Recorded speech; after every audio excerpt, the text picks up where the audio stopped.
A couple things have happened recently. 𝓂𝓛 came out with this song called Sexy Sulon. It's filled with so many references to Black culture and has this beautiful music video just putting on display the way that she experienced Black culture growing up with such high regard and beauty and fashion. And one of the key lyrics in the song is Black American Princess. Sexy Sulon, Black American Princess. I have my definition of the Black American Princess, but I started to realize there are a couple other ones too. So let's take a deep dive into the Black American Princess. We need black queens on the TV screen and behind the scenes. Melanated women know what that really means. You need to be seen. They run the world full throttle. Pretty black faces, more than a model. Get black, magic girl, put it in a bottle. Come on, girl, it's your cue. Mad potential in you. Hello, everybody. Hello, hello, hello. All I want to say in this intro is please buy my book. It's in stores, Barnes & Noble, Books A Million. It's about Black history.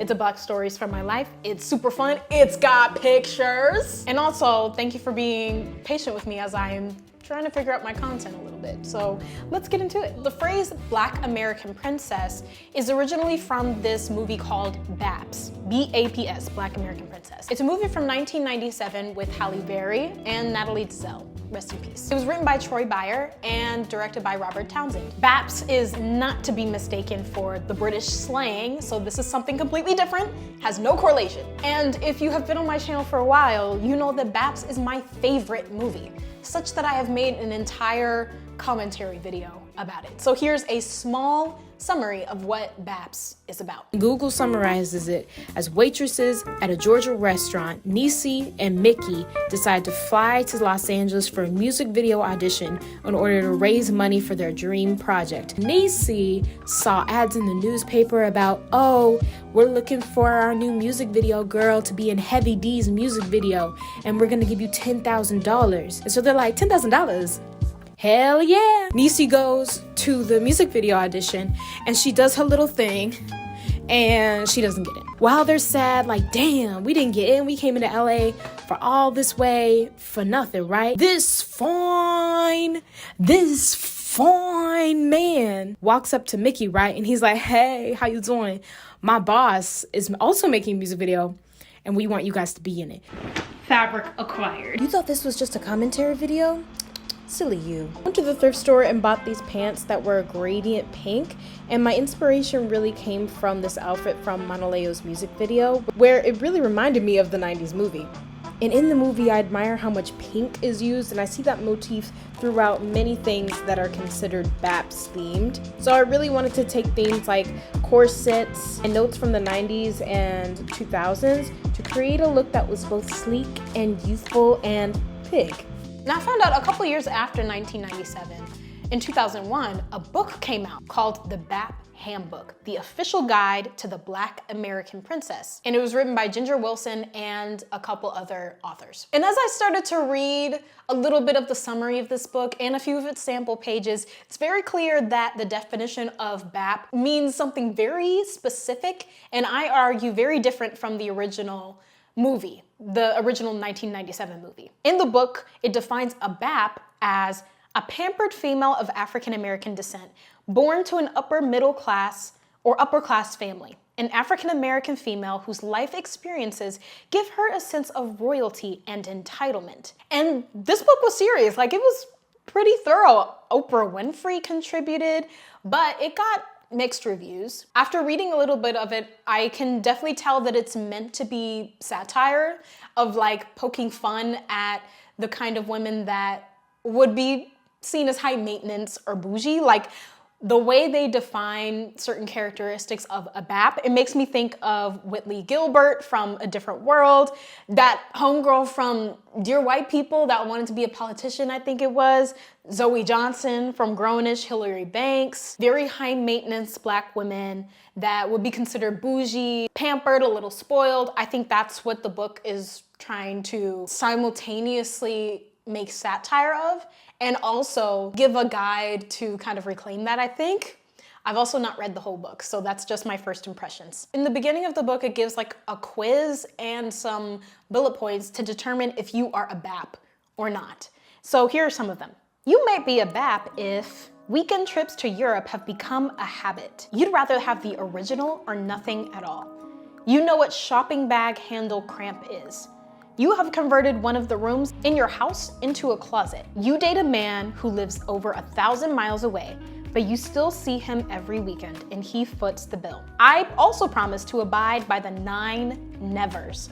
I will never embarrass my family, never flaunt my wealth and privileges, never wear holy underwear, never accept less than 1 carat, never wear nail decals, never have gold teeth, never date a man with a pressing curl, never let them see me sweat, and I will never expect anything less than the best. For Black women, the BAP represents a reality often overlooked: wealth, legacy, and refinement within Black families. She's a girl who grew up in Jack and Jill, attended debutante balls, and was raised with high expectations in education, social standing, and personal presentation. But being a BAP is about more than just luxury. It's about high standards, ambition, and carrying herself with grace on her own terms.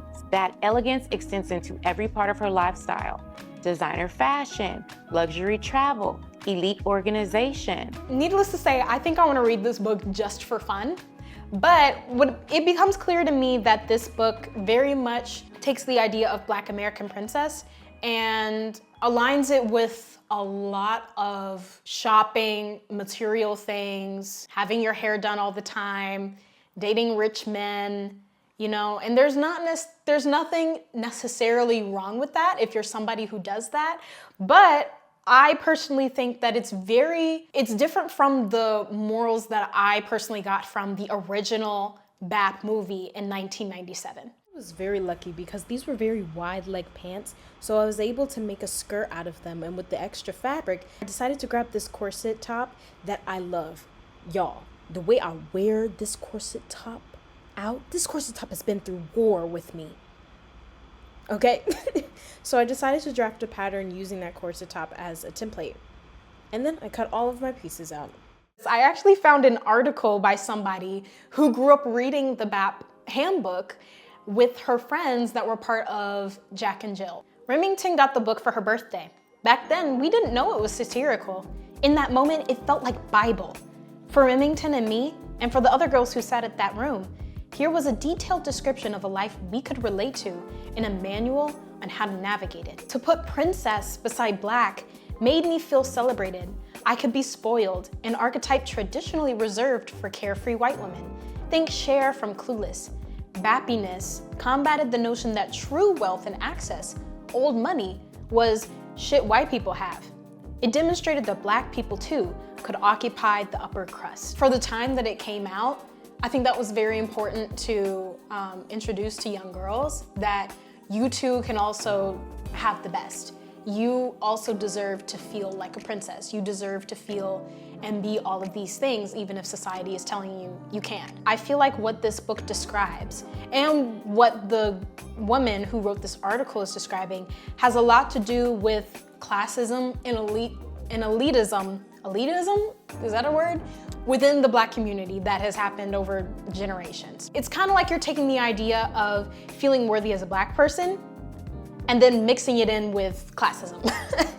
You can see criticism of this in books like Inside America's Black Upper Class, where it's clear that to be associated with high Black society, there were rules, which one of the main rules was be light-skinned or be gone. In the article that I was reading with the girl, she even says that she claims that Jack and Jill, the organization that she was a part of, used to have the paper brown bag test.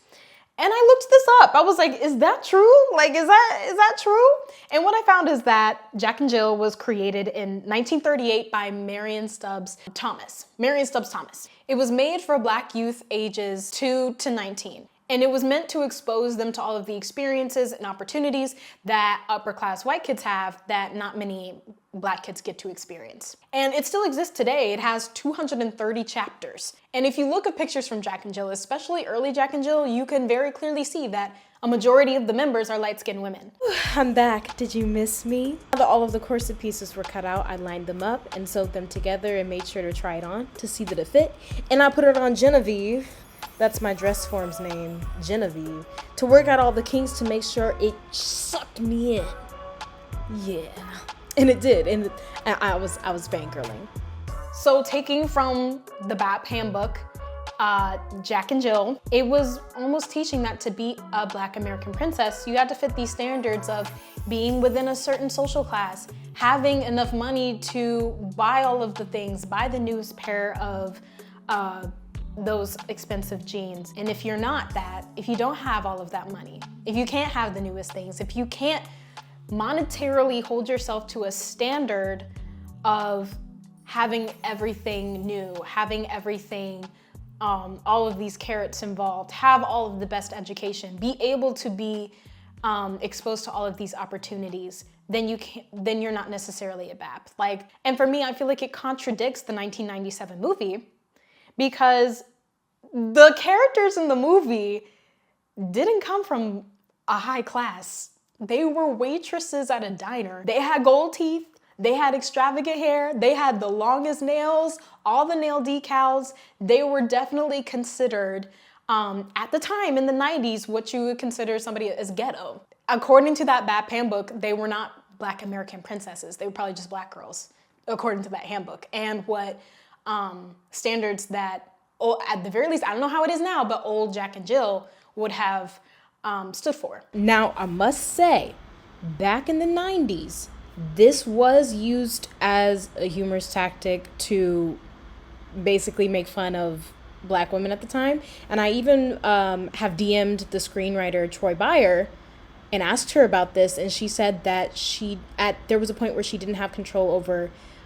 people changing the script, and she was not happy with how her characters were rewritten, as it turned out, to make them look like a joke. She was not happy with that either. But me, I will say that I personally grew up laughing with these characters and finding them extremely endearing and extremely aspirational. At least that's how it was for me as a kid.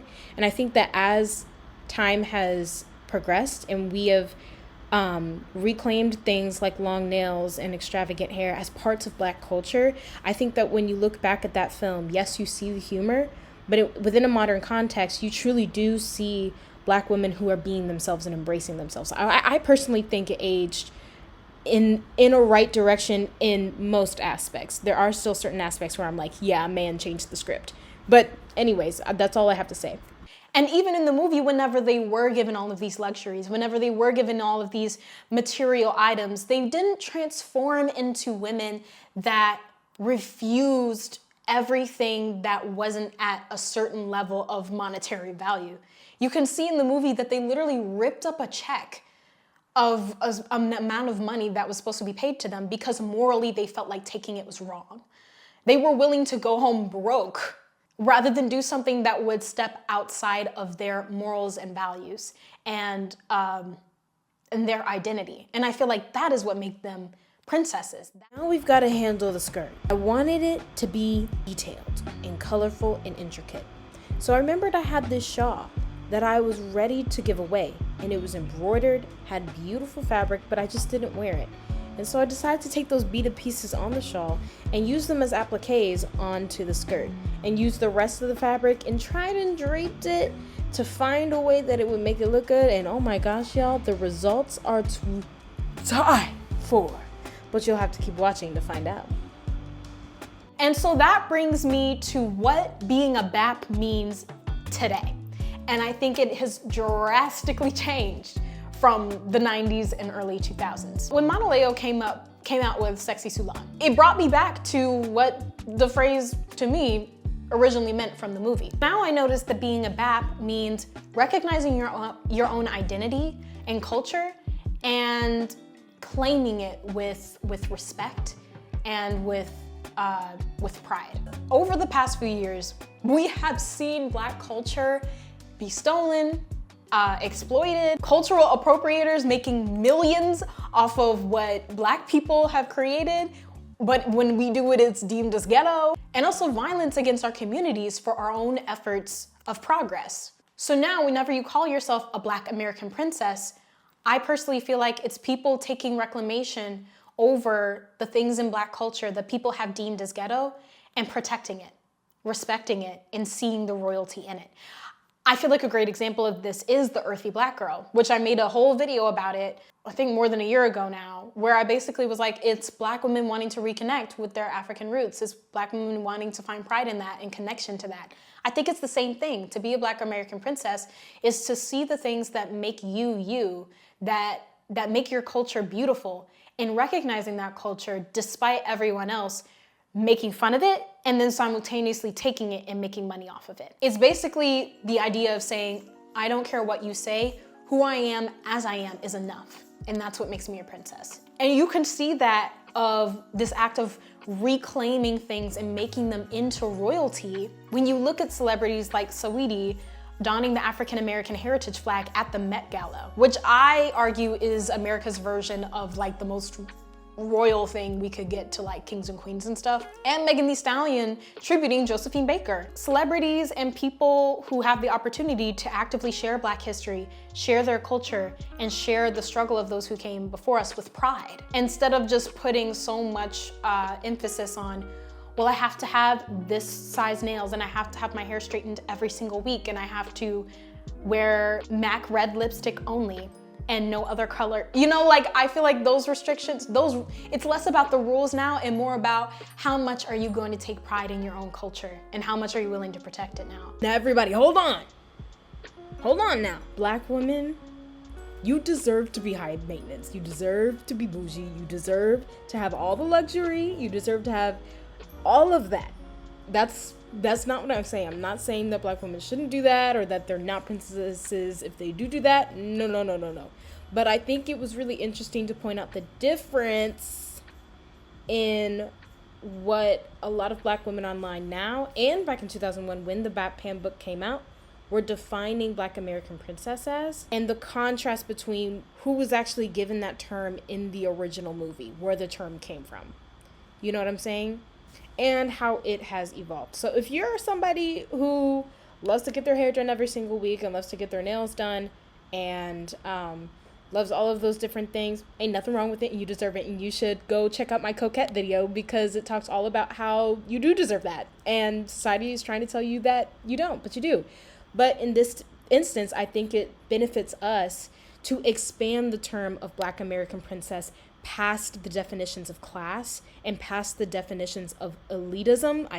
I need to look up if that's a word, because I think it will allow ourselves to take more aspects from Blackness and take them out of the restrictions of respectability politics. Do you know what I'm saying? That's the point I'm trying to make.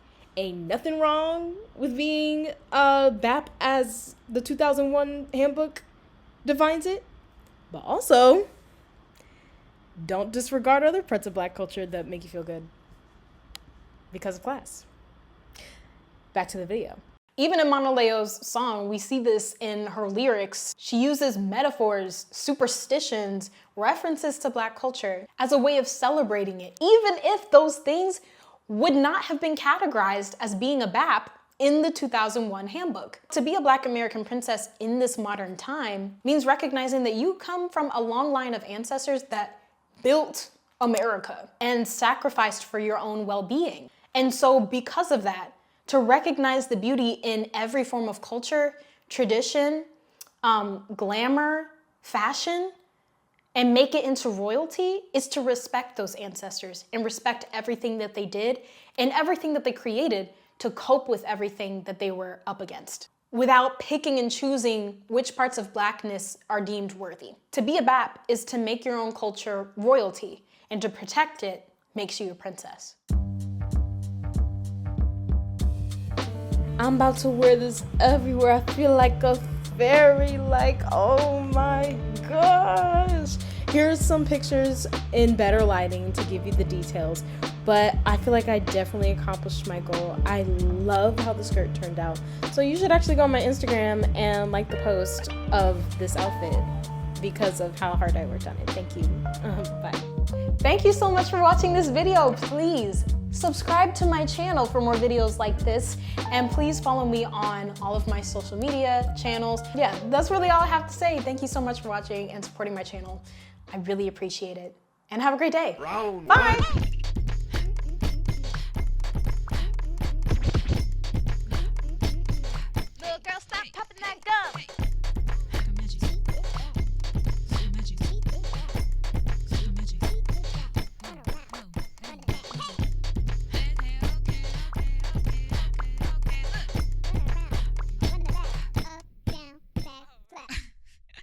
Let me get off this.